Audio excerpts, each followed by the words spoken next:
Training. Who dares to enter the mayhem?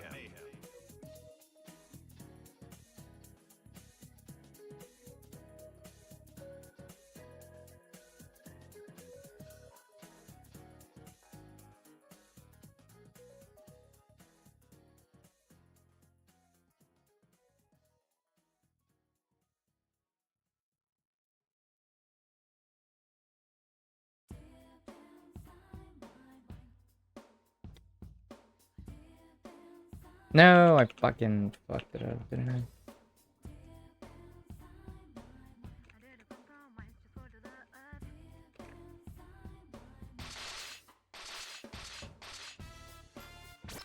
I? I'll restart the game. Kinda hate when I have to change USBs. Rather not. It takes like 2 seconds anyway.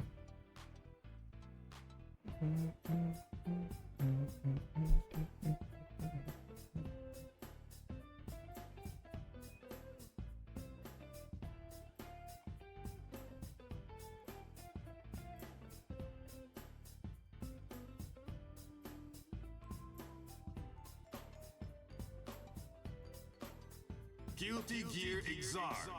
Rev 2.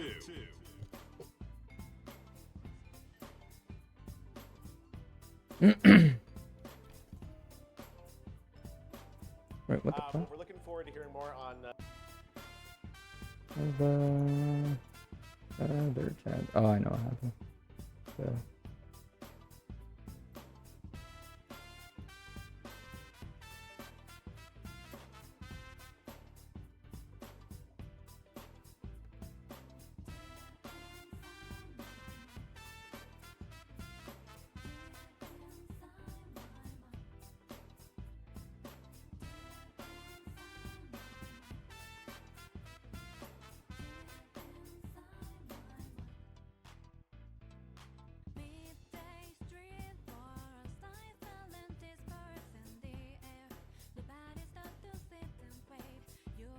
Guilty Gear Exar. Training. Who dares to enter the mayhem? Johnny.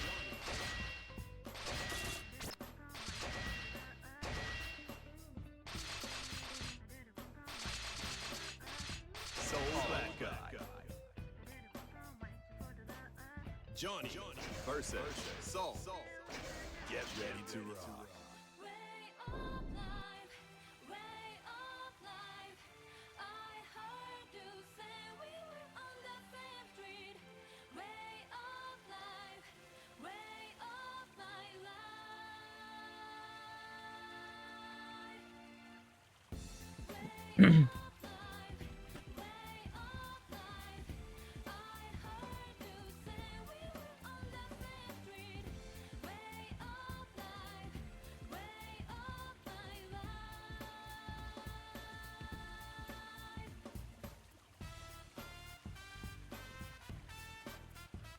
Why is the game capture messed up? No, right? No. I should pause. I guess we're just big chilling.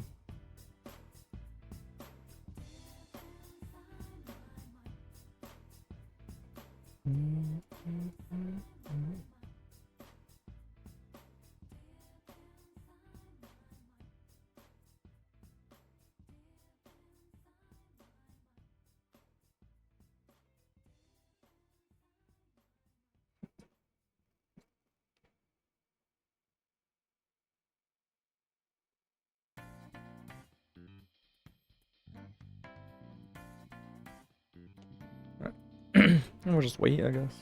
Just wait for Connor's shot.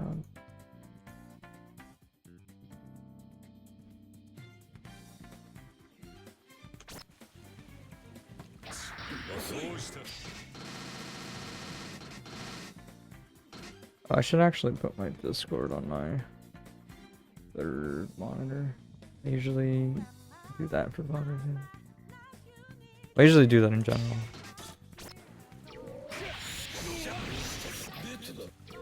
Hey,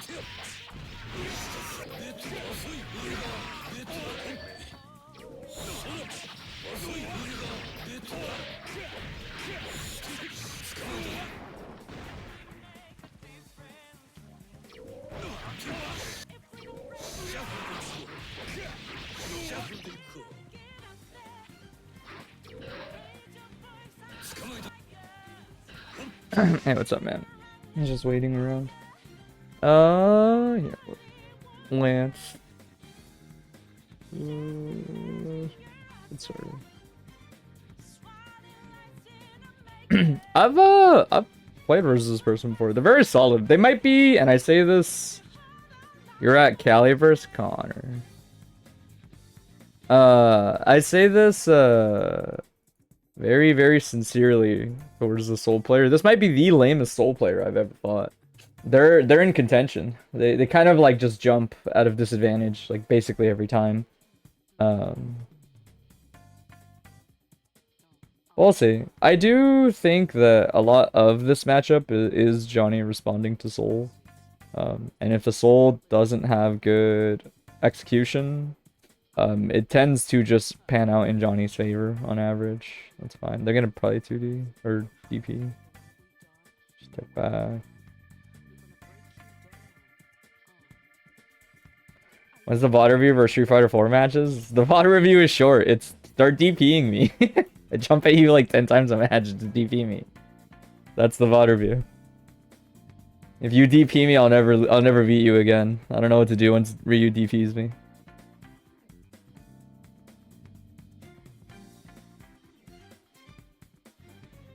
Bringer, yeah.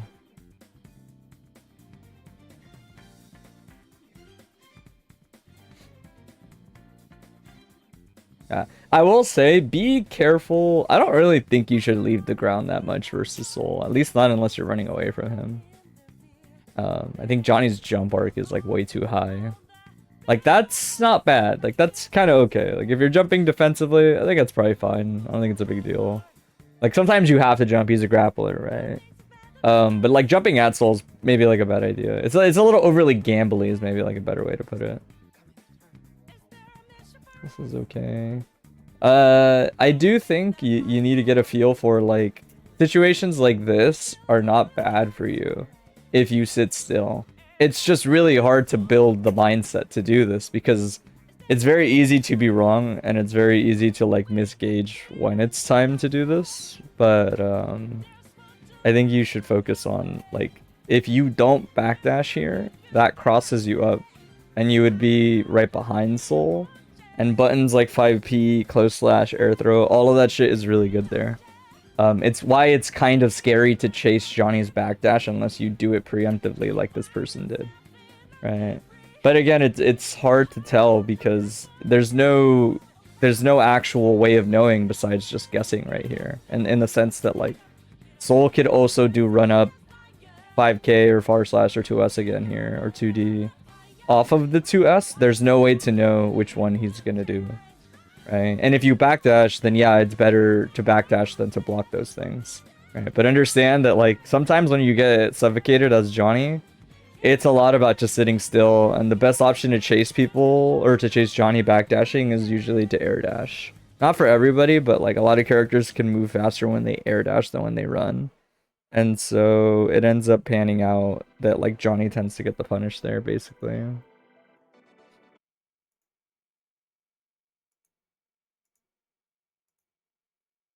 Dude, that's so dumb. Alright, hold on, let me fix the thing I wanted to fix. I don't know why OBS crashes when I try to edit my filters on audio stuff. It should be fine now.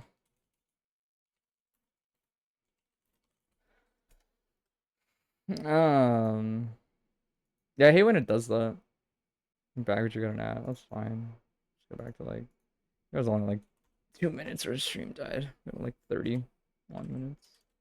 And so I have a metric. Well, I guess I know when the next one starts, so it kind of doesn't matter. Oh, that is kind of annoying though. I have to edit them together.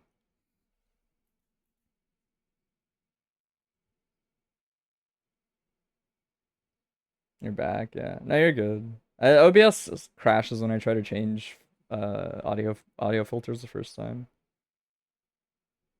Right. This is like, I'll talk about it as it comes up, because whenever you're ending up in situations where somebody kind of has to like extend their pressure versus you, but you're far enough that backdash is an option. A lot of Johnny's RPS is really straightforward in a lot of matchups. Not all of them. The idea isn't like that you actually want to block, it's that you do kind of want like a minimum distance in this matchup. Usually the range that you kind of like sit around at is fine. But the idea is that if you're too telegraphed in getting back to that situation, then chasing you is something that you just don't realize essentially in the moment. Like if you stop and look at it, there's a lot of moments where you'll be like, oh, I see, I wasn't supposed to. So things like this, for example. This is not like exactly a perfect example, but if you were to say like wait here, you can get like an instant block on that, or like a blitz, or etc. But you kind of backdash, and even if you didn't do anything, it would have been awkward to like punish that, is the way I would put it. Here, you don't have a reason to rush. This is like more nitpicking, but you have a ton of bar and they don't. And technically you still have the life lead. You can kind of wait before you send it. Johnny is not a character that is particularly great at sending it, except for ZYYRC. But just because it exists doesn't always mean you just want to use it. You can wait a little bit longer as Johnny, is basically the gist.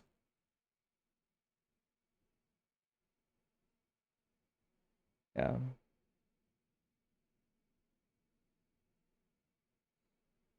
Now, you don't want to get impatient there.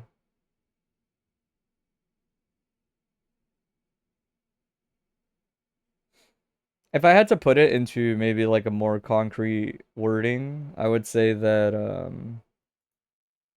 to me the idea is that how do I put it? Your Johnny's, when he like moves forward, when you're playing neutral and you're like, I need to be aggressive for whatever reason, a lot of it is almost like just moving into a range and seeing how they respond. And on the like 10% chance that they don't jump or move or do anything, then you would be able to dash and start some pressure. But most people respond to Johnny getting closer by doing things like this. Like setting up a range where Johnny can actually dash and be aggressive is like really unlikely, because most of the time as soon as you get to like here, people will just like start doing things. It's almost like you just have to wait around in that range until you either have like better, not resources necessarily, but maybe like a better game state in general. It's usually like via meter, the coins, your health, burst, whatever. Before you kind of like lean into being aggressive. Funny enough, this still combos, even though that's not what you wanted. Yeah.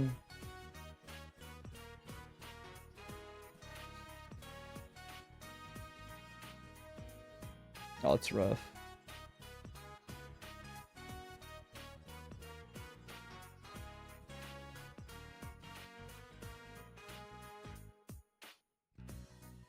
That was a good blitz from him. This can kill. I feel like this is a good example of the best way I could put it is like, it's not even the existence of options that like blitz that are a problem. It's the fact that like if this doesn't work out, you're not going to be able to win probably after it happens. And that's not necessarily a bad thing. It just depends on how you look at it. In other words, like if this kind of thing works out, you might win. But if it doesn't, you'll probably lose, is the way I would put it. So it's like you don't need to take that gamble, is what it boils down to in my brain.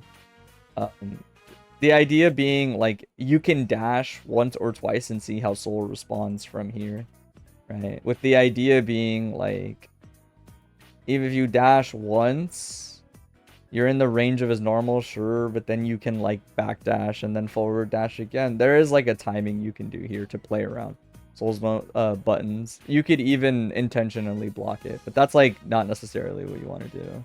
But even if you block the poke running in, it would be fine. Or even if a poke hits you, if they don't have the bar, it won't turn into a knockdown anyway. And if you feel that uncomfortable, then at that point you can walk forward. But the way I would put it is ZYYRC is just good at like limiting the things you have to worry about in neutral. And that is good. Like, that's part of why it's so broken. But it doesn't remove the fact that you should and probably have to play neutral in a lot of spots. All that stuff. That backdash just catches. Or that 5k just catches backdash. You have to throw options selected if it's not spaced, or more likely just blitz it. Edge.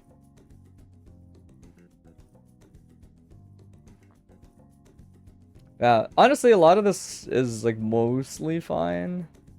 You really just have to like sit down and think about the reasoning for your decisions in neutral. And when I mean that, I mean it from the perspective of like the opponent's end. A lot of Johnny's decisions, I think, are decisions he makes kind of based on what he's worried about the opponent might do, because he moves in like big chunks, generally speaking, and so he's easier to hit in that sense. So for example, like when you burst here, you dash and you toss coin, with the idea being like, well, if they air dash forward, like this will perfectly contest it, and now that I've thrown the coin, like I can dash forward. If they don't do that, you do need to recognize that it is a wasted coin. Like it does nothing, because at this distance it doesn't do anything like at all if they don't interact with it. It doesn't even like give you, even the dash itself doesn't give you anything special, right?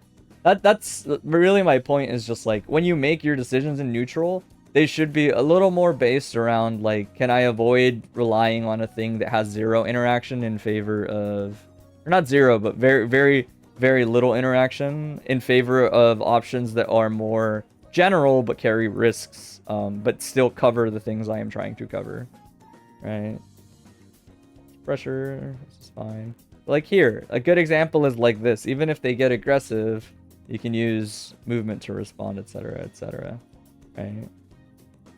I only want to like briefly mention it because this ties into playing neutral, I think, in terms of you said it like in what you wrote, you think that Soul sets the pace of this match, and I agree. I think Soul sets the pace of this matchup a lot.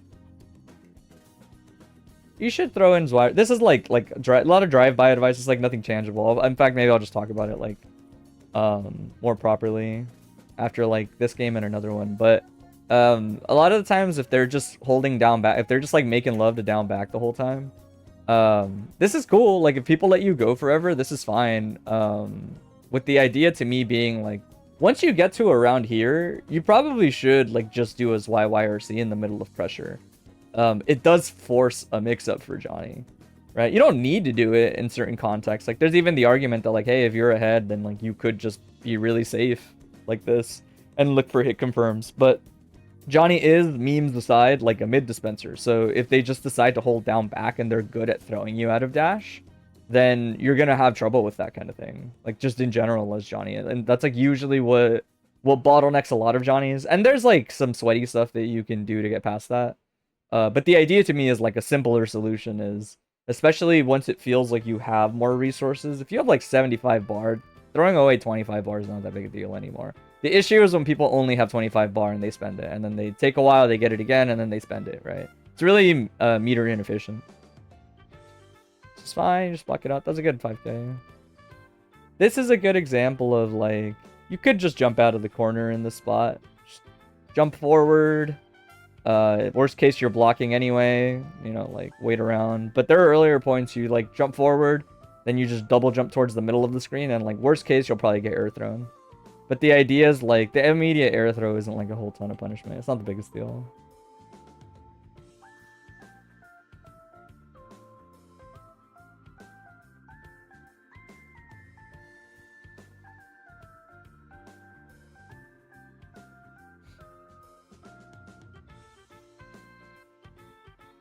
That's not a bad trade, actually.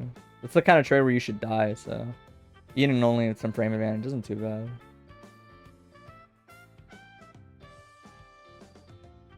Is this music from Persona 4? Probably. It's just Persona music in general, so.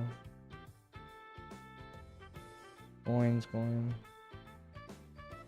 Also, it's easy to like say in retrospect, but, and this isn't a good situation to do it in, but once you do fight people that are more patient, like in general, it is important to throw coins and tick throw off of your coins.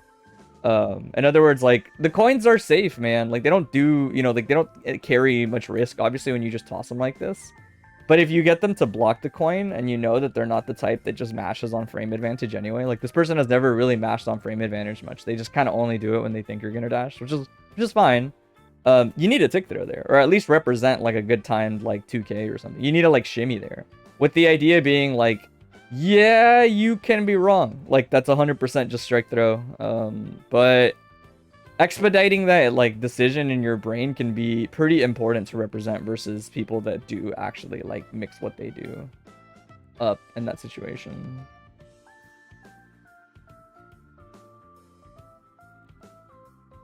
Yeah, I would say I actually don't feel like I noticed necessarily too many like glaring things about neutral. We'll talk about them because I feel like they're more important to talk about than just wait around for them to pop up.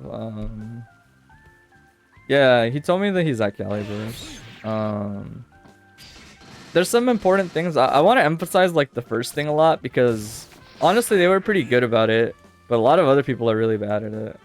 With the idea being like if somebody does this, right? So oh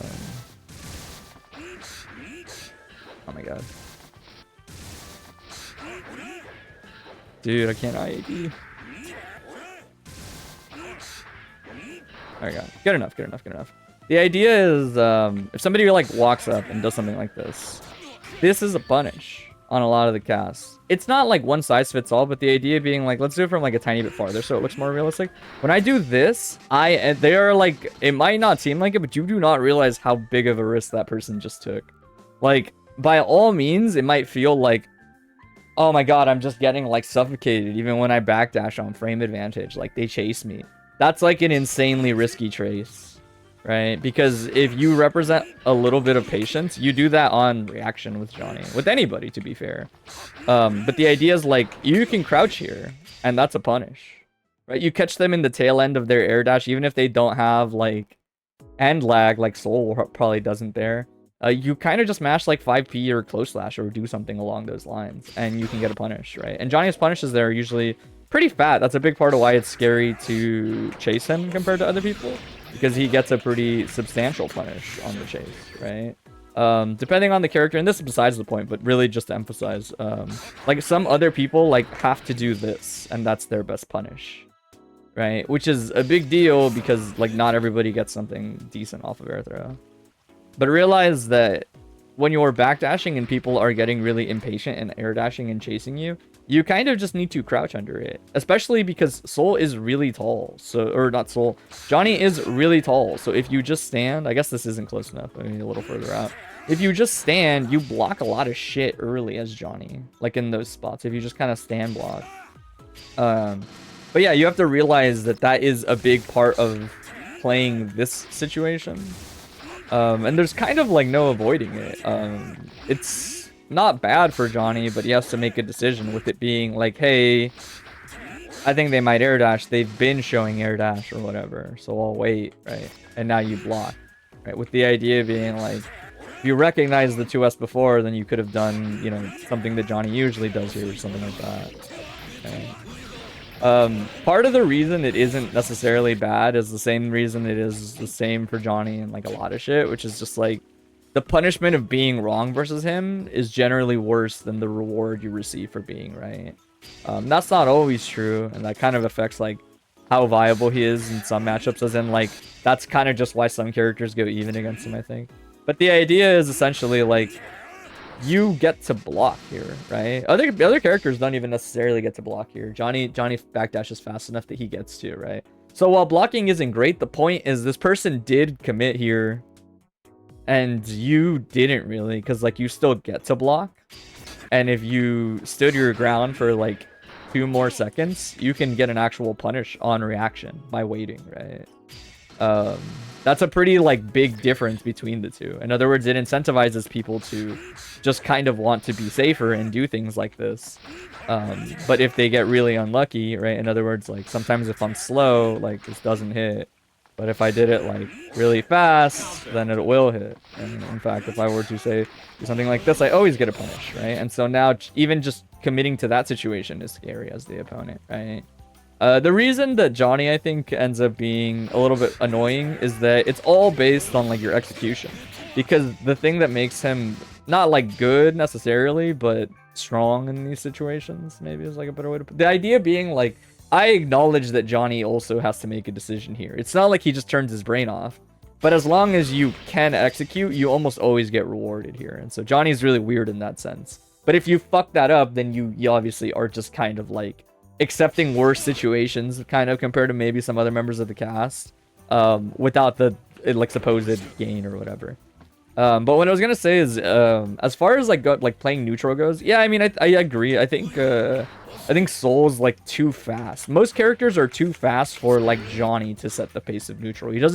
Johnny doesn't really set the pace of neutral. He like responds to it, if that makes sense. He's a responder. Soul is a setter, you know? Some people set the neutral. Why? Because they're fast enough to make things happen, right? In other words, when he moves forward, you have to respond to that because he moves so fast and he continues to move, and also he doesn't have to commit to his movement, right? Like a lot of the cast does, that he can set the pace of neutral, right?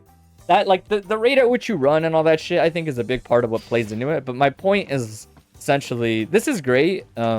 This is as long as you can get to a good range, which by the way, I'll give you a piece of advice. This option like isn't good if you're like this far. It's like it doesn't like do much. In fact, it's actually still not even that good like here. This is where it like starts getting decent. I think that option is really good like around here, right? Because it's gonna actually track really accurately to them. When you do it from like over here, it's gonna like miss still, right? And the whole point of this option is it's kind of gotta make contact. It doesn't need to, because you're usually plus off of the Roman cancel, with the idea being like, hey, if I get to here, like I can probably still press a button before you can because of the slowdown. But that's not really the point. People can backdash, people can DP, people can parry, depending on the character, right?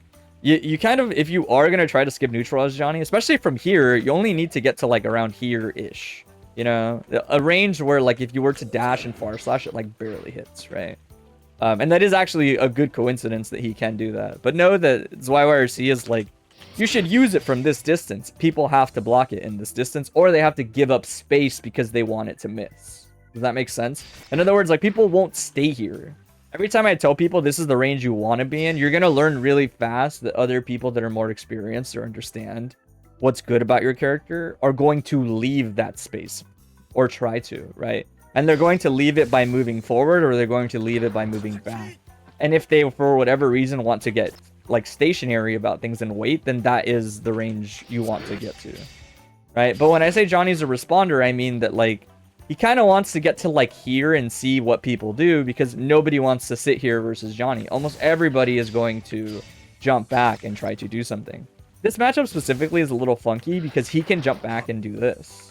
And this tends to mess with like the idea of like, I'm going to get to here and I see you move and I want to 6P you preemptively, right? This is kind of annoying. I won't sugarcoat it. I do think this actually ties into why it's kind of hard for Johnny to play this matchup in this situation, because he full jumps back and it's hard to anti-air him consistently.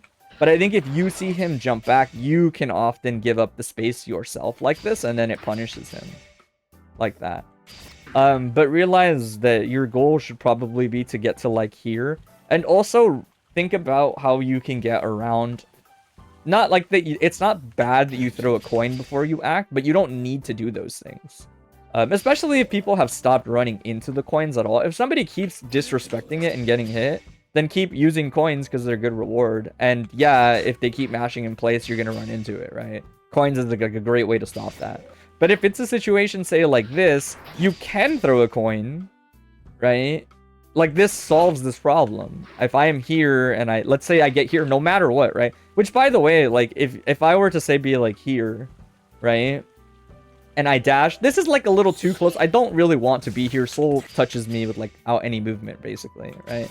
So when you can tell that a dash is gonna end up like, oh, that's a little too close. I kind of only want to get to like here as Johnny, right? Before I make a decision or before I see how you respond to that. Right? If you're like weirdly positioned, just walk to it.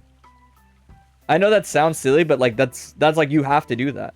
With the intent being like, well, I just kind of want to get to here. If you're going to coincidentally not really like stop that while I walk forward, then I'm going to do it. And I'm going to get here and I'm going to see what you try to do when we get here. And that's basically like how this interaction is going to go in my brain. With the idea, again, being like, as you're walking, you're just kind of holding forward on the stick and looking at them anyway. If that makes sense. Like, I am waiting to see if Soul suddenly does anything here. If I am walking and I see him do something that looks kind of like this, then I will backdash when I see it, right? With the idea being like, yeah, if he does that, like, you can have him do a couple of things. Wait, what? Oh, I recorded this wrong, I think. That's funny. Alright, so we'll have him, like, you know, do this.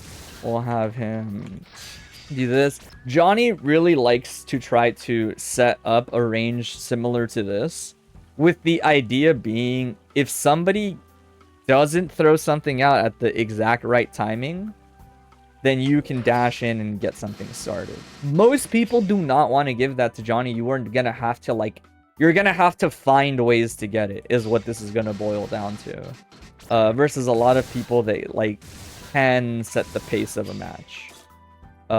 Is the way I would put it, right? So in other words, if I'm like here, you can even do it in interesting ways. You can literally go and look at different ways your character can do it.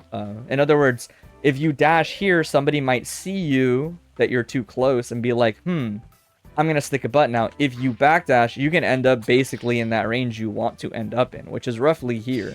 You can use air dashing as a metric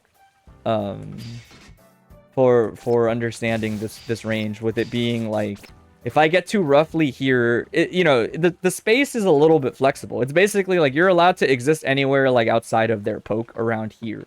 And what's so special is, like, this distance is very commonly tied to the end of air dash. But the air dash kind of has like a little area it ends up in. It's not one exact pixel, right? As long as you can relatively space for, like, punishing an air dash, that's good enough. You can do that from over here, or you could do it from, like, here. But as you can see, it's just a different distance. It's just slightly different, right?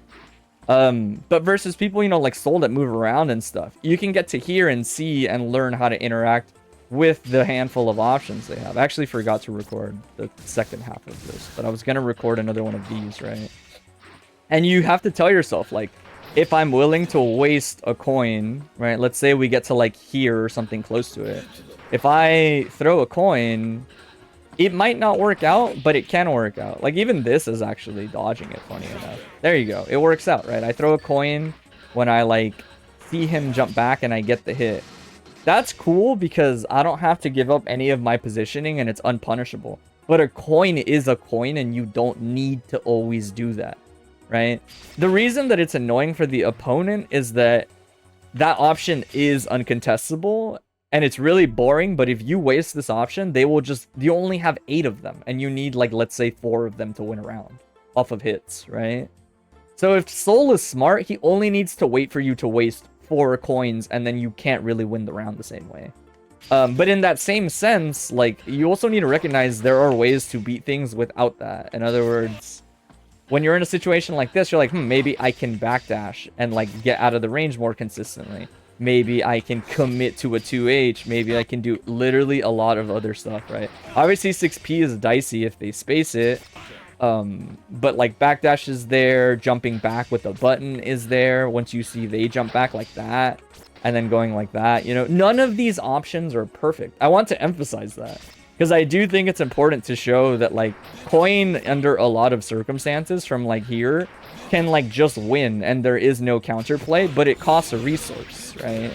And I don't mean that to, like, say, like, coin is broken, it has no counterplay, or the opposite, coin is over exaggerated, etc. My point is that they can have a specific counterplay to it, and you need to, like, be willing to just change it because of that. Like, because coins are not infinite and because it's not guaranteed to get you value, you need to, like, actually manage when you want to give them up, right? And that plays by matchup too. In other words, if you're like, you know what, I've been doing really well with coins on offense, I shouldn't spend coins in neutral. That kind of thing. But get to this range and learn the different ways you can do it. In other words, like, I'll show, like, this example really fast. Like, maybe you're like, well, if I dash, this is, like, too close, right? Because, again, the metric is, like, air dash a lot of the times. If we're, like, here, I do this, I'm, like, maybe gonna hit. Wow, that's still hit, right? Like that, right? Like, if you're slow on the reaction, and you press it slow, you don't get that easy punish anymore, right? So you're here and you're like, well, if I dash, I'm like too close to get my easy punish or whatever. Like, I get that. But you can do dash into backdash and then like walk back and it's like the same thing again, right? There's like different ways of Johnny getting there. And as long as, say, like you avoid a poke, or even if somebody's trying to do something more likely on reaction like this, then I did a little early, right? Like that, then you could dodge the poke and end up in a similar range. And Johnny backdash is fast for a reason. It's designed to do something like this, right? That's like Johnny's version of like playing around pokes and footsies. And notice that like I could do this and it will also help me here, right? I could even do it from like over here and it will probably still get the job done, right? Maybe not really, but like the point being like they can't really shove a button out, right? Like this is busted again because you kind of just throw it and like it solves the issue of something like this, where like if I was to dash right now, I get stuffed. If I'm throwing a coin and then dashing, it like solves that problem, right? A lot of the times. But I don't need to do that. One, this doesn't turn into any damage. It's a big deal that pokes don't knock down frequently when you dash into them for a lot of characters. Usually it's mostly the better characters that turn pokes into meaningful knockdowns, or knockdowns in general. You need to be like crouching or counter hit state for like a good chunk of the cast, right? But again, the idea is like I could also just time my approaches better and use backdash to get there. If they are robotic and just like keep trying to mash buttons, don't play into it, like walk into better spacings. Johnny is a reactor to neutral. He can't like, there is no Johnny version of like, I got bursted and now I'm gonna do like, I don't want to play the neutral anymore. I'm going to do run flame YRC. Like, he can kind of do, like, dash TK's Y.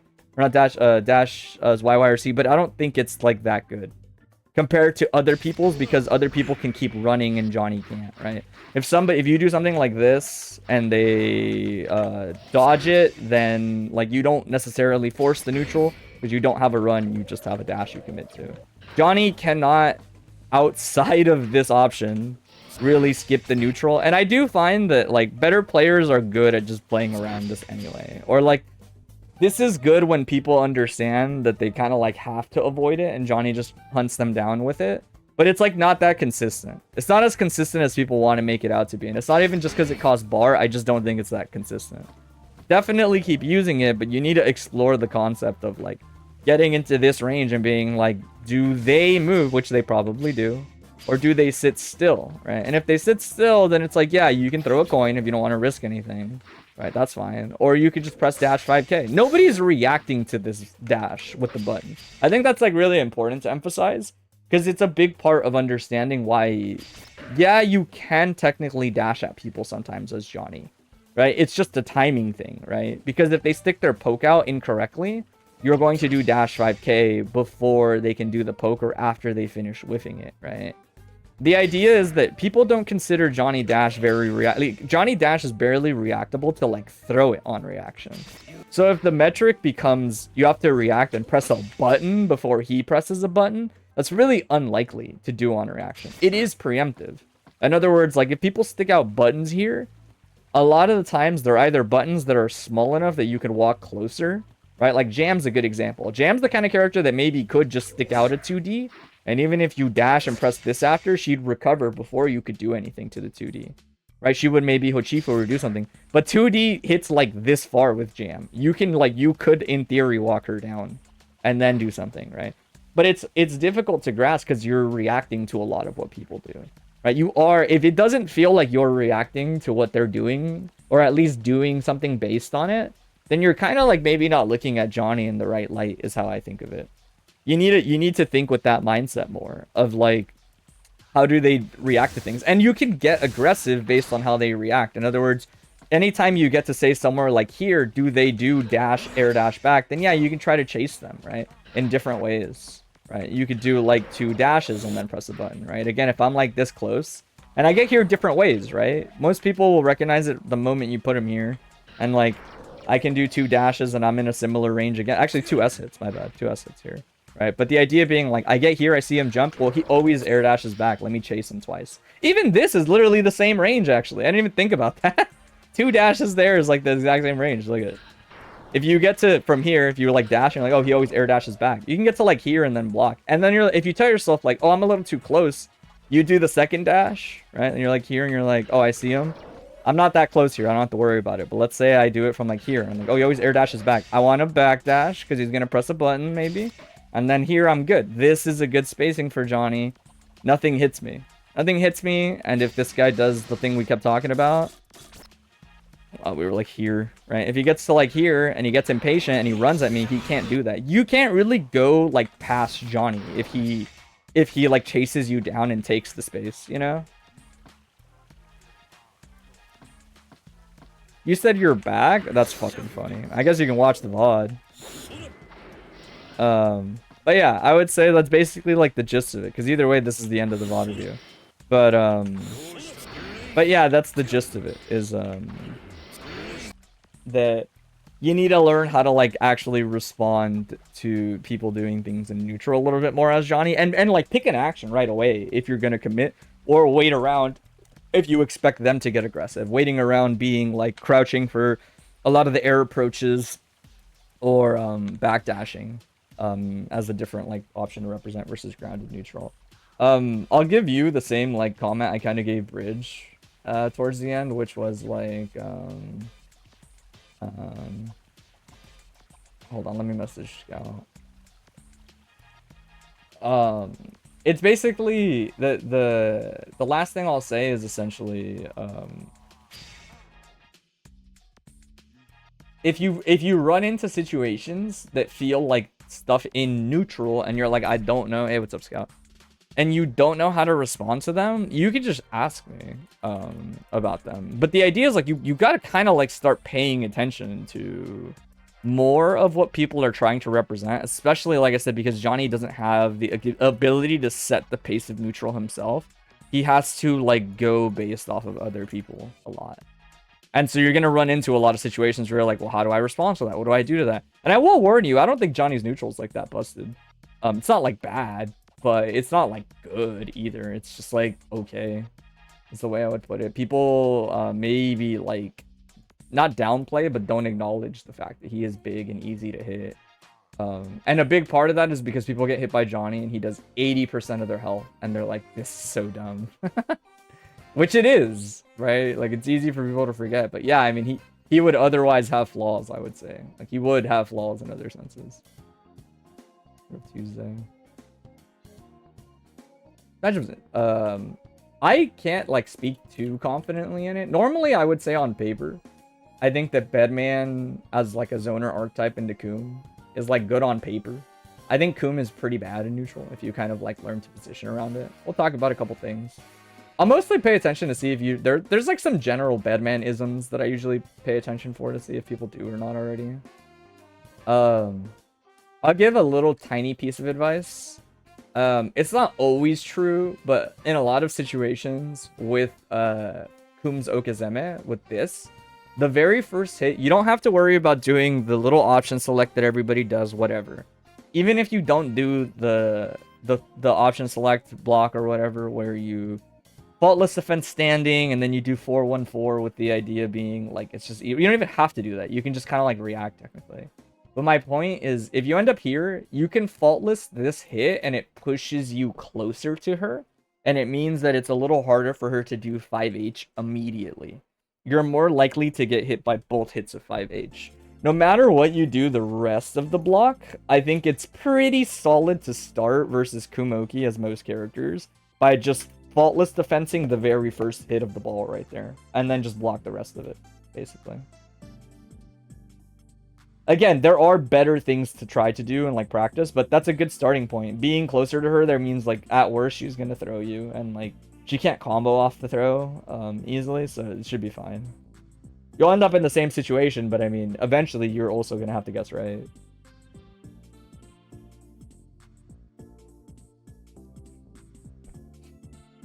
Oh, that's a big meter. It's a big meter spill. Oh, you definitely don't need to do that. Even if this was a YRC, you kind of want to save that bar. You don't need to do... This is a little context specific, but even if it wasn't fully, just a regular task B replay on its own is fine. Coom doesn't have anything you're scared of here. You can just make them block and then run a mix-up. Even if you feel that maybe the mix-up is worse or anything along those lines, you would much rather have the 50 bar in a situation where you were more likely to need it. Big scramble, meaty. Here you want to just focus on holding space. I'm pretty sure Bedman should have an easy time walking towards the end of it. Let me like notepad some of this. So I guess some of it will be like matchup specific, but there's like one thing I actually have noticed. That I'll write down before I forget.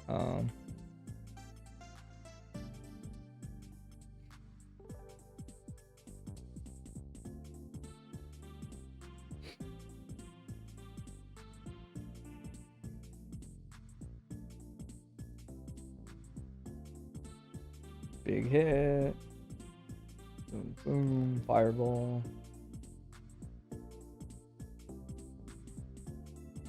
Punished. Oh, that's funny. That crossed up because of the wake up timing. Pretty funny. Bed slam. I think you get another, right? Yeah. Boom. Oh, that's tough. Once someone charges in your face, you should generally just wait. Don't worry too much about it, but just know that, like, once you're here, you're like, all right, they could do exactly this, and that's kind of why you want to wait around. You don't know when they're going to release it or what they're going to do. So usually blocking is fine. Blocking or delay pressing 2K, but the 2K is a little tricky to time if you're not used to it. This doesn't kill, but the next hit does. Oh, that's tough. Oh, why didn't he just kill you?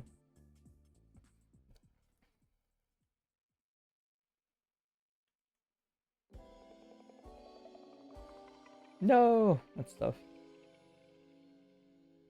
Charge should be a punish, but yeah, not like a big punish.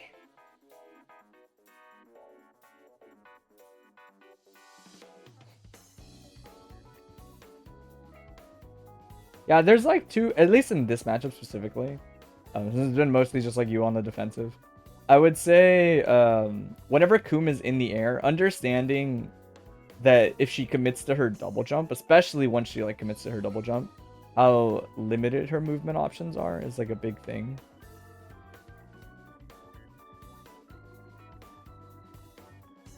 And Bedman walk seems pretty good at getting into spaces where like that caps out on the range it can have. That was good. That was like the first one of those I've seen. That's actually the thing I wrote down. Oh, that's tough. Big body. Yeah, easy to say in like, you know, retrospect, but I guess that versus heavier characters, you should be more inclined to just take the sweep. In general with Bedman, you're going to find there are a lot of, like a handful of situations that I've seen like Cast B is kind of like inconsistent off of sweep. And sweep gives decent frame advantage. Like you can still perform a mix-up. In fact, one of the things you haven't done, to be fair, it's mostly because you haven't gotten a lot of knockdowns. But you haven't really just done a mix-up with Bedman, which is pretty viable versus people that don't have like this much bar. You know, in situations like this, yeah, it's better to just take some neutral and a free projectile replay. 5H. Okay, it doesn't matter. Still dead.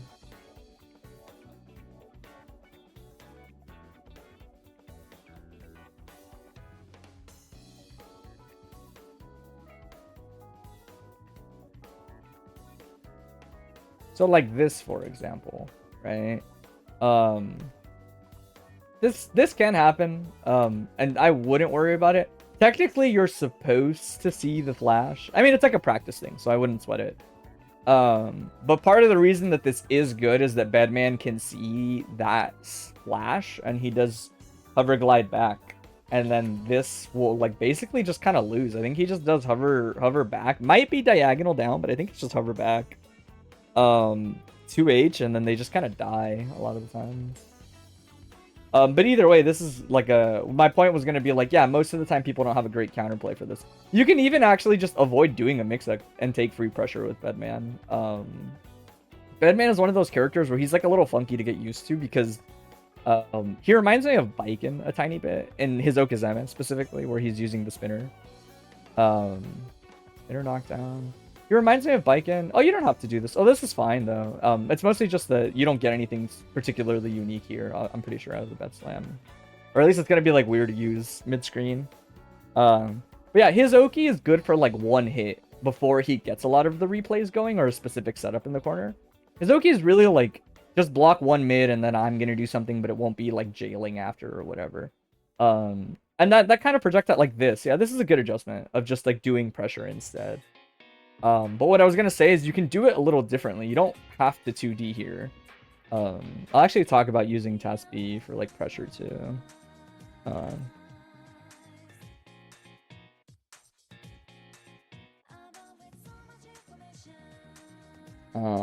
What else was I gonna mention? Oh, high-low stuff.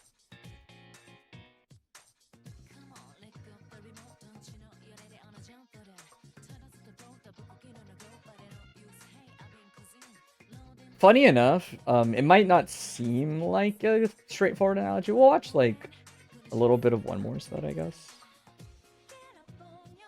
Yeah, we'll watch like this one. Raven's a pretty obnoxious character, I think, when you're not like used to how he functions. So it's really easy to end up in spots where I'm gonna hard assume Raven is just gonna run at you a lot because it's good. Projectile. Nice.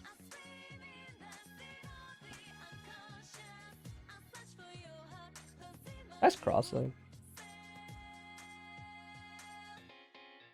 See, like, this is a good situation where, like, this is a good bed slam, right? Because now you're going to actually be able to... If they don't wiggle on wake up, you would be able to do 2S, and I think JD's still here. I forget if this is the one with JD meterless, but I'm pretty sure it is. Because you do JD, and then the bed slam hits, and it pops, and you would float off the hit. Right, but obviously it gets really ugly if they don't just sit still and block. That's like what I've noticed. Oh, no replay. Yeah, I was gonna say, remember that the replay died. Got awareness, the blitz right away. That's important in this matchup. Oh, that does still fix itself, even though it looked like they held up. Throw? Yeah. This isn't too bad. Raven does have a lot of meter. Mostly you just have to focus on like trying to block what is in a mix-up. And if he throws you, that's kind of fine. It won't be like the end of the world. But you do kind of like wait. You have to wait it out here because of shit like that. On Bridge's end, it's you have to realize when somebody is really inclined to spend their bar. You're sorry for not being here. Is there anything I needed you to be here for? I mean, you could probably just watch the VOD at this point. I would say it helps for you to be here because I do a like does that make sense moment, but other than that, I guess it's fine. Just good projectile zoning.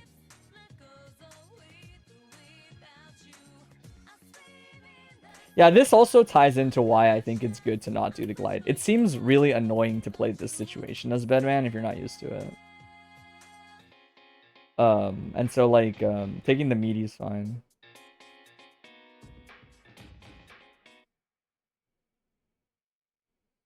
Take the knockdown. That's an okay dead angle. Oh, that was a little impatient on bed slam. Not even because of glide, just in general. Like the thing about bed slam is it doesn't really do much except maybe like create a wall, but you can kind of do that on your own via like movement, other replay, and just like general stuff. I don't really like when people do this as Bedman too much personally. Don't worry about it. It's not that bad. A lot of people do, for whatever reason, run into it. But bed slam in the middle of the screen doesn't really do anything for you if the opponent is like, well, I guess I'll just wait for bed slam to finish. Like that's what I do when I'm in I want to win mode versus Bedman. Is if they do the bed slam in the middle of the screen, I tell myself like, okay, that's cool. Like I guess I just want to broach. All right, we'll watch like one more. Okay. We should have time for it anyway. Good throw. Plus on block. Oh, this is lazy bed slam. You definitely have a little bit of that, like, people can't deal with bed slam that well. I guess I'll just bed slam habit going, which like I think most bedmen have at the beginning. It's just it's a really like tricky move to punish, and in that sense, it's like easy to keep using it.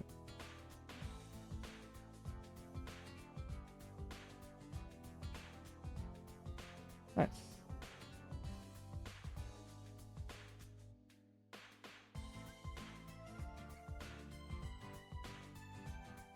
Oh, it's actually pretty good at catching Raven Dash.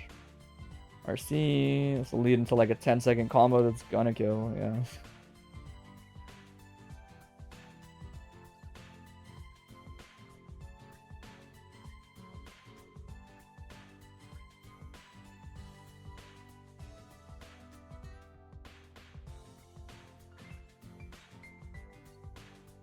Well, that's kind of lucky.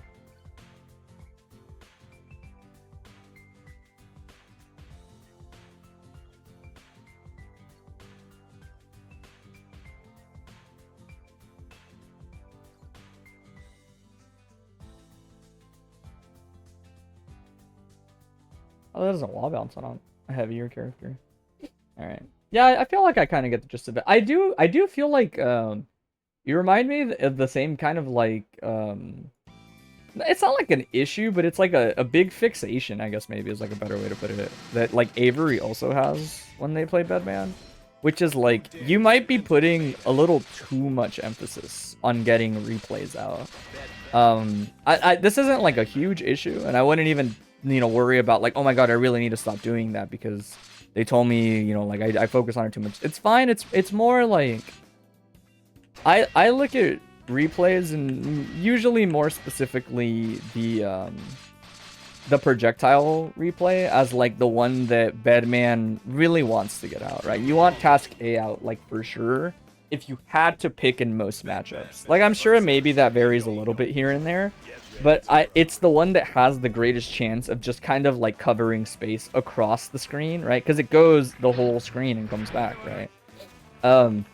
If you can get this out on paper, I don't think Bedman really needs much else. And if they let you get the other ones, that's fine. But like doing this in neutral and doing this in neutral are a bigger commitment than you might think they are. Or at the very least, really reliant on your opponent not having a game plan versus them is the way I would put it. Like they're not so good that they are something you should actually do in neutral. If you can keep getting away with it, then like sure, that's fine if you want to keep using them.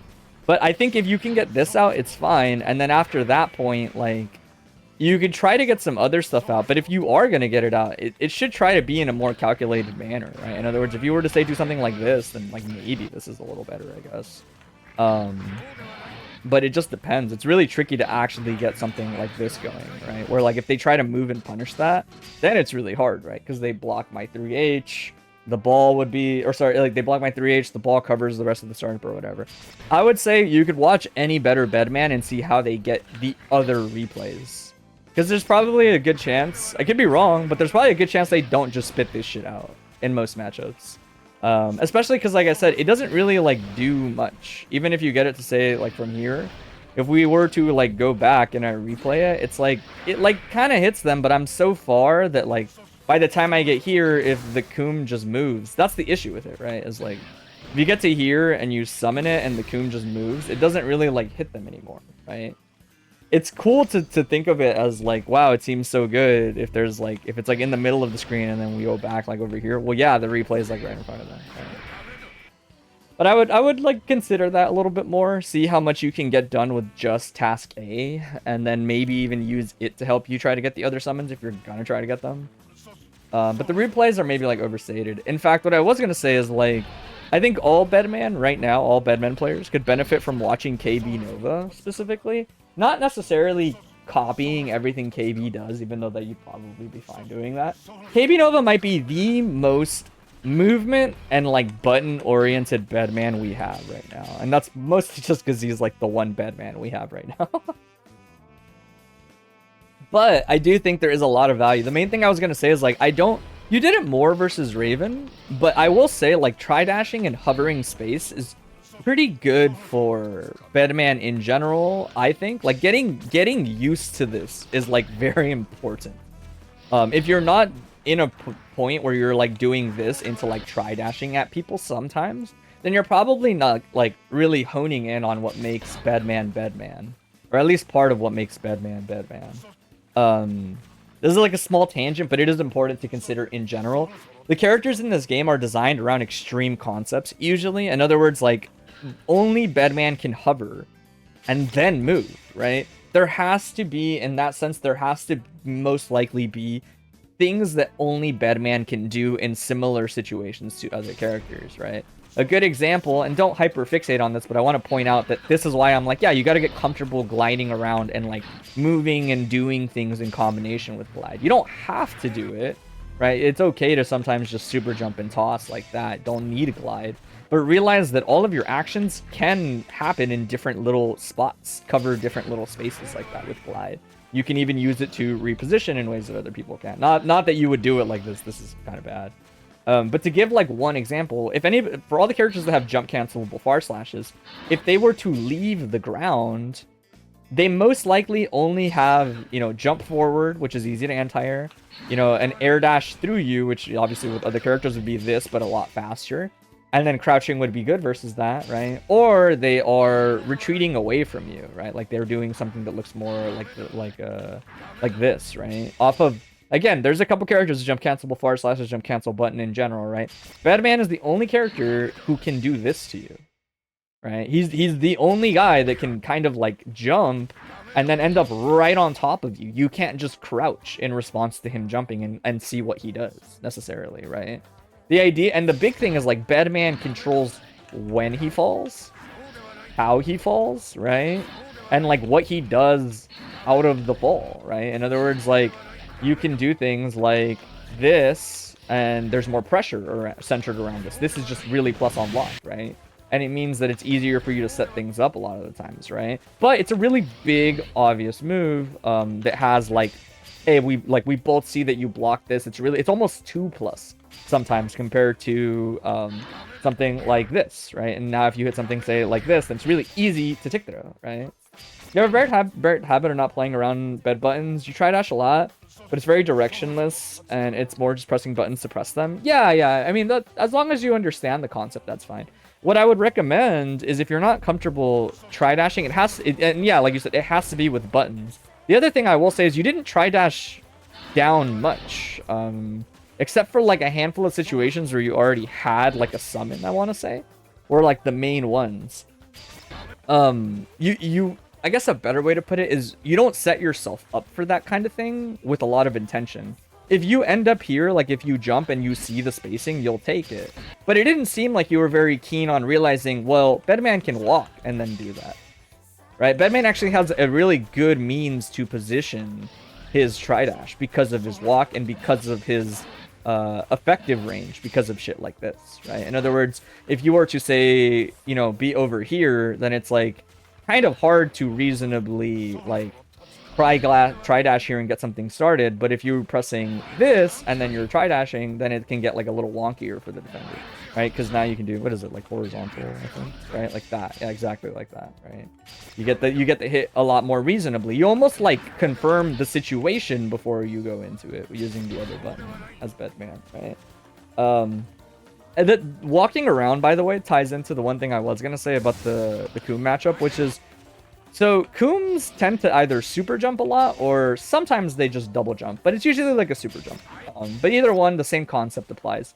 Once she goes up, I tend to avoid being like here versus her. You probably could as Bedman, but the idea is a lot of the times like this spacing is a little wonky because if she ever ends up right next to you and you guys both recover, only she has this button, right? That's why it's like not good to end up there, right? Because as long as she gets next to you and you didn't hit her, like she's gonna press this and be acting first.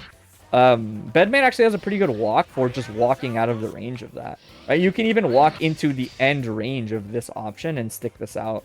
Unless Joy, and he probably will do it, uses a meter, you're fine. Like, he can't stop that. There might even be more Bedman-specific unique solutions, like preemptively sticking this out, right?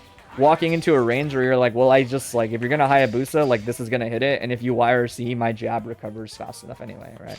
But then now you can essentially, like, solve that situation, right? By just, like, walking back and being like, well, if I do this, like, I just punish you, and then I get bed slam or whatever it might be, right? What is, wait, can you not? That's not on the second hit? No, you can. Right, but the idea is, like, you can find a range where this is like, oh, I see him go up. Let me just do this or whatever, right? This is like a really tangible thing to grind that is worth considering. And with the reason being, like, you don't care if she does this. right? Because, like, she's going to recover, and her options still kind of suck here. The only thing you're worried about is instant air dash, and as Bedman, you would probably do fade away JP, like, air dash like that. And it's really hard to air dash into that. Right? The only good option when she ends up here is air dashing, because Koom is not going to run at you. It's a really bad run. And you definitely don't care if she does, like, fade away, which is, like, even just, like, hard to do. If she does, like, this, and you see it, and you're like, oh, you don't care. You end up full screen. The only one you care about is never getting caught by this, right? You always need to space for the furthest reaching forward one that she has, right? And that's it. That's, like, how you shut that down. With the idea being, if they ever back off and you back off, that's fine. But especially in a matchup like this, you were going to win full screen in the long run, right? That it's fine. Like, she wants you to scrap with her. Don't give it to her. The other thing I was going to say, you did do it more, actually, was... if somebody is being, like, annoying about... Like, I'm one of those people, for what it's worth. Spinner into... Right, like, if you do replay spinner into, like, jump and then do something... It always has a gap. People don't even have to work hard to get it. It just has a gap, right? Which means that you really can only get away with that versus people that don't have 25 bar and like a good meterless option versus it. Or you have to commit to gambling on your Oki, which isn't like that uncommon. But really my point is like all the spinner really does is like get people to interact with you. You can't necessarily think of it as like a mix-up as much as it is like interaction, if that makes sense. And that like interaction isn't like necessarily bad. You're still the one that controls like if you commit or not. But in that sense, I don't actually view like the high-low potential of jumping after the spinner as being like that great personally compared to like you could just do spinner and like walk up, right? And at like you're essentially trading like a fake high-low for like grounded tick throw pressure, and that's fine. Either one is valid, right? If you're like I said, if you do this and they don't like blitz you, then that's fine, right? But also realize that you don't even necessarily like need to use the spinner. You can just do it yourself, right? Especially versus people that do gamble on things like blitz, for example. Maybe you do just want to do it manually by yourself. Like just like this is my point, right? You get a knockdown and you hover, with the idea being like you can play for this situation in a handful of different ways, because there's a really big difference between these two things, and it's the availability of your options. In other words, like when you do this and you're like hovering or whatever, I guess that they're roughly the same, but in my brain they feel different. When you're here, you're like right above them, you're like really forced. The meaty is not Bedman, if that makes sense. Like, because Bedman isn't doing the meaty, like, yeah, he's not blitzable, but that doesn't really, like, change the fact that if they blitz, like, you still have to respond to it. The difference with that compared to this, and I won't talk about it too long because it's not that big of a deal, is that if I do this as Bedman and you don't commit right away, in other words, if I were to say, like, safe jump you, right, like this, oh my god, Koom, wake up, it's slow, right, like this, then I am like right on top of you and I just get to the point faster, right? But even though it doesn't meaty them, like there is an argument where I'm like, if they just always gamble on something dumb, I can like air dash back and do this, and I still like control the situation right after. But really my point is realize there's a lot of value in doing the mix-up yourself as a Bedman. And I know this because I have fought like KB and he will just do it himself sometimes, essentially. I'm sure it varies like game state. You know, like the game state probably affects the decision that you're making here. But I would say like you definitely want to consider that, especially because if you start doing things like a specific way, then you can try to sneak in like certain mix-ups that only hit people like on that frame where they're like standing, right? You can do, I think it's like punch with, or yeah, I think it's punch with H, go low, I think is like a thing you can do there, but only if they're like stand blocking it, right? Like I think it's like that, yeah. So my god, I hate, there we go, like that, yeah. But they do it from really high up. I wouldn't worry about it. It might actually be kick, yeah, like that, because kick hits so high. Yeah, they do it like that. That's what it is. Bedman has value in doing that shit himself, whether it's off of the spinner knockdown. You don't have to hyper fixate on spinner just because you got it. In fact, that's kind of why I say, like, when you get it, if you're that worried about using it, then you might as well just use it, like, for grounded pressure, I think. Because I think I personally think it's probably better for grounded pressure at that point than it is versus, like, people waking up. Because people waking up will just see you in the air and go, well, Bedman has to commit to a high or something that's, like, throwable, or he has to let me out. Right? But if you do this, even if he recovers after it, like if I see him block, because I want to make sure I block the reversal or whatever, even after that, you can't just blitz because I can 2P or I can 2K, right? Grounded offense is not as bottlenecked as this, right? So spinner, I think, is pretty good in that sense. Don't let me be like the hard thing, like the thing that dissuades you from doing any of that. Like spinner into high-low stuff. It has value. It's just realize that when people are gambling, if all they know how to do is gamble, like, it's better to sometimes just take some offense, especially when technically you have tick throws. And especially because if you were to say do like this versus this, you have other options here. Bedman is one of those characters where like the throw is there and like you want to use it mostly just to get people to try to wiggle out of shit. Not really as like his core game plan, but it's there to help him is the way I would put it, right?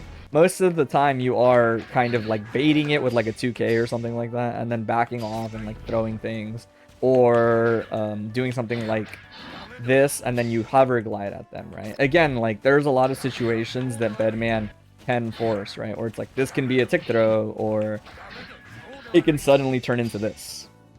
Right, this, and the reason I mentioned is like to talk about the thing I said at the beginning. Only Bedman can do this to people, right? So you want to tell yourself like, how can I like continue to get away? Like, how can I introduce this in as many spots where it seems like pretty good, at least in terms of like making my opponent make a decision, right? And I'm not pressured to play along with it, right? That's kind of the point, right? When somebody starts to do stuff like this, the opponent like has to respond to it, right? You can't just block it out now versus Bedman. They're gonna wiggle out, and so now as Bedman you can start mixing your strings up even to see like how they do things, right? It's all based on the person. And the idea, by the way, is like even when you back off to this distance, you aren't like worrying. You're doing your best to accept that people are just going to gamble on his Oki. You go for spinner, mixer, DVC. Makes expecting someone to respect the seals. Yeah. It's like I said, Baiken is a better version of this. People like don't respect Tatami, and she's better at dealing with it, but it's the same idea. Like if I run forward too hard or commit too hard, like Blitz can really throw a wrench in there. The same way it can with like Bedman.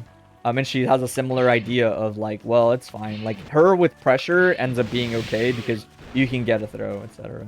But yeah, I want to emphasize, like, you need a value in general, like, try dashing in, like, a lot more spots in different ways, by the way. Being aggressive is a great start with try dash. A great start in that it really forces people to, like, interact with you right away in different ways, right?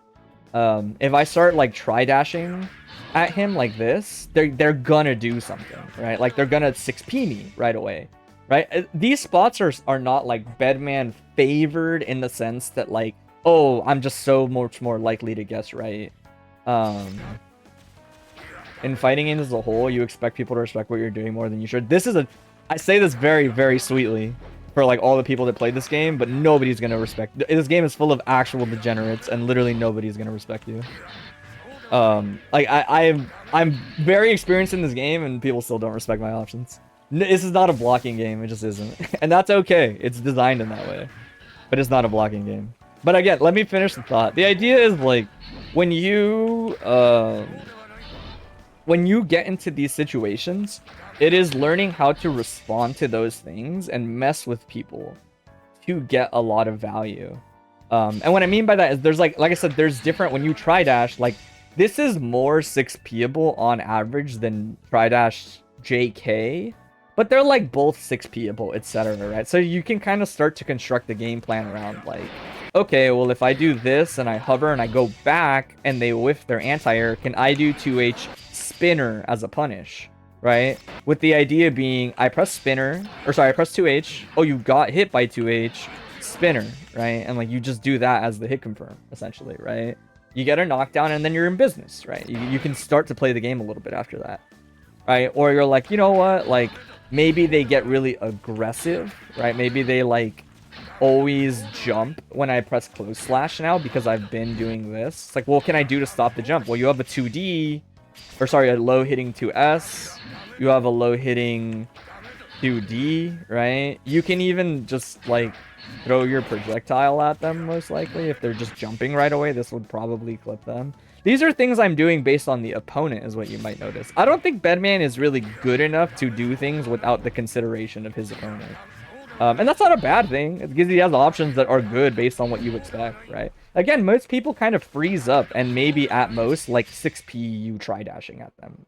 Or blitz it, or etc., right? And those are the kinds of things where like you can back off at like the drop of a hat as Bedman. You can just do this and back off, right? And you still have something that can hit them in this range. That's a big deal, because it means that if they did wait, if they're trying to react all the time, that's not going to work, right? This is all tied to his tri-dash, especially like during his offense, but even in like neutral, the way people like respond to you is going to be based on how much respect you can force here, right? Because Bedman tri-dash gets pretty good once you get to like here. It does make a lot of the characters either not want to be on the floor, and when they're not on the floor, positioning for 6p is good, etc., right? Like, again, it all kind of gravitates. The last thing I'll try to say is I think it all gravitates back to the fact that you don't really get a ton out of replays. But they might just be hard to punish, is like what it boils down to. Because like, even if you were to say, like, get this from further out, if you get this and it hits them, like, it's going to be really hard to get any decent Oki from mid-screen, if that makes sense. That's kind of why I don't place that much emphasis on just getting them out, except the projectile, because the projectile does actually make your neutral better, right? The projectile can make it so that, like, maybe you're here and it comes back and it's like, sweet, I have less end lag, now I can run at you with my projectile, right, behind me, etc. The other ones don't really have that same effect because they just like run out of range, or like they run out of block stun, or they're too fast or whatever, right? It's not to say that bed slam replay and task B replay, like spinner, can't get knockdowns. It's really more that like they're not the best knockdowns anyway, bro.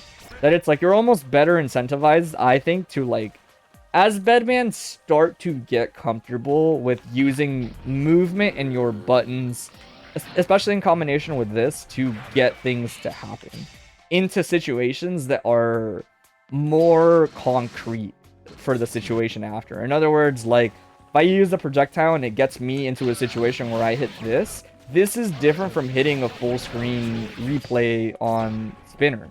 Now I actually get a standardized Oki situation for Bedman, regardless of how like interactive it ends up being, right, because of blitz. But yeah, like, use it with your projectile, use it with your grounded movement. You didn't walk much, and I think, not in all matchups, but walking, especially versus characters that are, like, not great on the ground, like Coon, but only good in the air, means that you can focus on keeping them in a range where, like, their best option is something like this. And if you crouch this option, a delayed close slash is, like, a really easy punish, right? You can just kind of, like, wait here, crouch, and get a really, whoops, wrong button. You can get a really solid punish going. Right? Boom. And now you have a replay in a situation it matters. You get it close up, like right when you need it, right? That it's like you need to find more value in it. That's basically the gist of it. I saw you use tri-dash, but I didn't see you use it a lot, right? Use it and just like put it in spots where it feels like it can help you, right? If you got anti-air because you tri-dash too fast, then like maybe you just need to hover, right? If you want to beat that still, maybe you just need to hover longer, and then, oh my god, hover longer and then do it, right? That's pretty uncommon. Most people don't sit still anyway, right? That's like why it's really unlikely that you would ever like get to use the hover like that. But again, maybe the response is like, well, they have a good anti-air, so maybe I should just back off, try dash down, 2H. 2H forces them to block, which means it's easier to get your projectile out now on that situation. Now the projectile is going to create space, right? Something like this is like something you can consider as Bedman. right? And then they block that, and then like you're try dashing into them as this comes out. If they don't move around in different ways, that is going to be a setup for you to either try to mix them or throw them. And now you're basically like at the corner off of what happened. The idea is like, yeah, most people aren't going to wait around here. So once you throw this, they might jump back. And so you're like, okay, I'm going to stand here in case they jump back. That way, if they air dash forward, I would just preemptively 6p it, etc., right? But the difference now compared to before, and this is for real the last thing I'll say, is I have the replay out now. When I did this, I did get something out of it. Even if they jump back and I anti-air and they avoid this and the other thing, it's like, cool, I have a replay now. Now my next thing in neutral is like a little bit easier, right? That's like how Bedman is in my eyes. It's like you can play these situations really aggressively and try dash at them more. Same with like this there's a bar slash can help you move forward, usually like walk forward, and if they jump back, then you're in a great spot to maybe anti-air them. If for whatever reason they seem like they block that, but that's unlikely, then yeah, you could brute force a situation like right here, oh my god, with it, right? But again, it's just kind of weird. I guess you can only really do this like in the corner, but it's okay in the corner. I think actually it's actually like pretty solid in the corner. But yeah, hopefully that gives you an idea on looking to use that tool, like Bedman's walk and Bedman's float, in different ways. Keep in mind you can float at people with different buttons, different angles, and use them more in combination with this. And if you have a hard time adjusting, then I think sure using these is fine. But they don't really like, they don't do much, and they, in a lot of ways, they honestly do just produce like scrambles that are hard to react to as Bedman, I think. You'd be surprised how much you might be able to get out of just this summon versus like a good chunk of the cast if you use it well, I think. That's not to say don't ever summon again, it's just like, if you're not more directed, then you're going to end up in scrambles a lot anyway as Bedman. And it's going to be hard to play those, I think, until you're more comfortable with how Bedman actually works, like in his entire kit. Where it's easier to just start with one and then use some normals. And the good thing about this is, like, if you ever autopilot, if you ever do catch something and you autopilot super jump out of it, you can get combos as Bedman. They're kind of hard. That's like a big part of the learning curve for Bedman. But you can get a lot of hover combos, right? Out of just going like, oh, he got hit. Right? And this is like a thing I would practice as a Bedman player. If you want something in any matchup that makes you like a little annoyed, if it seems like you're hitting these ever, I would hit the lab a little and be like, okay, that's a regular hit. It's okay. You can hover and throw a projectile or hover down again, right? But if you hover and you see the hit, like, that's good to be able to just do in combination quickly with this hit, right? You want to be able to go like, oh, I got a hit, right? And that's going to be like real easy on some characters, and that's going to be a lot harder on other characters, potentially. But that is like a situation you should play for and be ready for, I think, as Bedman, because it works so well with his movement in those situations.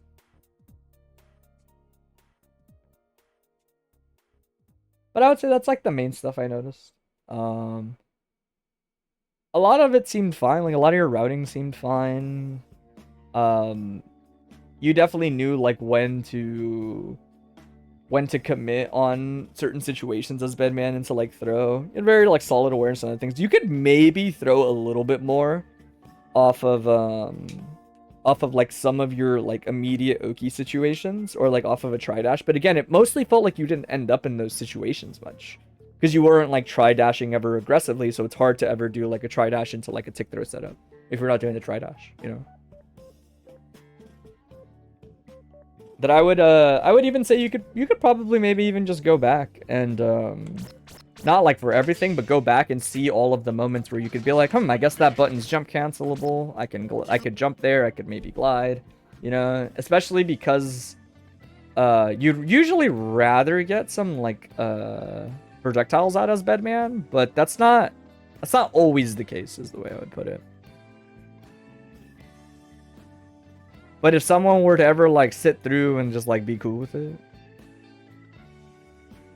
then like, yeah, you would just take the real estate and run with it. But anyways, that's pretty much it. I have to cut the VOD here so that I don't, I guess I technically do have to edit it a little bit because the stream crashed, which is unfortunate. But that's pretty much it. I will post the next VOD review on... Oh, wait, I don't even have to find it. I think I have a blue sky command. I have a blue sky command. Appreciate the insight. Yeah, anytime. Hopefully some of that helps. I'll post the next one on blue sky. I am, like, busier these days. I already mentioned it, but I'm only gonna do, like, one of these a month now instead of every other week. Which is, like, probably fine. These don't usually get that much attendance anyway. It's usually, like, 2 to 3. So doing it once a month probably just means maybe I'll get, like, 4 or 5 instead now. Or maybe, like, 5 or 6 submissions for the one. But the next one will be probably the middle of this month, I guess, since we're already in this month. Well, actually, maybe not. This will I probably won't do the next one until July, actually. It'll probably be, like, mid-July now that I think about it. Yeah, the next one will be like mid-July. I'll post about it on Blue Sky the same exact way I always do. The forums, this one isn't like an accurate forum, but if anyone wants to see what they look like, the forums, pretty much just like this. They're usually self-explanatory, I want to say. I think everything you need to know is in there. Everything I need to know is in there. You basically just fill it out, show up on stream, and we talk about them. They do get posted. I keep forgetting to update it. They do get posted on the YouTube. I might be behind on the last one, admittedly. I think I fucked up and I don't have it uploaded, but they do get uploaded to YouTube for anybody that that wants to go back and look at them without getting assaulted by the usual Twitch ads. Where is it? Here it is. So they're usually posted on, like, the Bike and Player YouTube that I have. That's, like, mostly everything on the channel, honestly. But, am I behind? No, I'm not. I think I did upload the last one, looks like. If you want to go back, you can look at them there. But I'll probably keep streaming after this, but I'm going to cut this VOD real quick. And I'm not going to keep playing Exerd, so if you're here for Exerd,